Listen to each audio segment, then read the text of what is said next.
এত রাতে কিছু বলছো নাকি? মায়া কই? ও ঘরে শুয়ে আছে, কিছু বলবা? এক্ষুনি ওকে ডাকুন। সাথী কোথায় আছে? ভাই, আমি জানিনি।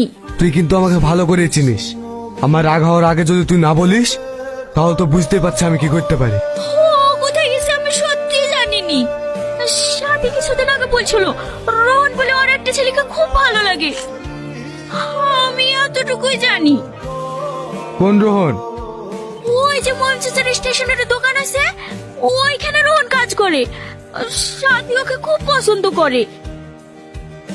ওর বাড়ি কোথায়? আমাদের গ্রামে যে বড় পুষ্করিণীটা আছে, ওর ডান পাশে ওদের বাড়ি। সাথী কোথায়? আমি জানিনি ভাই। জানিস না? বল কোথায় আছে আমার মন।